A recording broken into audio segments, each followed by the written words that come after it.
പ്രത്യേകിച്ച് അയാളുടെ ഒരു ഇമോഷണൽ ട്രോമ ഉണ്ട്. അപ്പൊ അത് ആ ഒരു സീക്വൻസ് കണ്ടു കഴിഞ്ഞിട്ട് അതിനോട് റിലേറ്റ് ചെയ്ത ഒരുപാട് ആൾക്കാർ എന്നെ പേഴ്സണലി വിളിച്ച് സംസാരിച്ചിട്ടുണ്ട്. അപ്പം എനിക്ക് കണ്ട സമയത്ത് എനിക്കും തോന്നിയിരുന്നു ഇയാൾ എന്ത് സൈക്കോ ആണെന്ന് എല്ലാവരും നോട്ട് ചെയ്തു. അപ്പം അത് ഇതിപ്പം ഈ സൈക്കോ എന്നതിനപ്പുറം അത് മനസ്സിന്റെ ഓരോരോ അവസ്ഥകളാണ്. അപ്പൊ അത് നമ്മൾ മനസ്സിലാക്കുക എന്നുള്ളതാണ് ഏറ്റവും ആദ്യമായി ചെയ്യേണ്ട കാര്യം. ഇപ്പം അതൊരു ഡിസീസാണ്, ക്യാൻസർ പോലെ തന്നെ നമ്മൾ ട്രീറ്റ് ചെയ്യേണ്ട ഒരു രോഗം തന്നെയാണ്.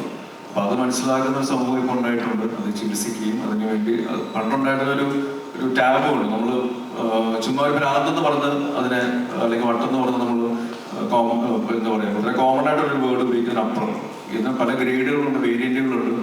എന്തൊക്കെ അവസ്ഥകളാണെന്ന് മനസ്സിലാക്കി ചികിത്സിക്കാനായിട്ട് ആൾക്കാർ മുന്നോട്ട് വരുന്നുണ്ട്. പണ്ട് മടി ഉണ്ടായിരുന്നത് ഇപ്പം അങ്ങനെയല്ല, ഓപ്പൺ അപ്പ് ചെയ്യുന്നുണ്ട് ആൾക്കാർ.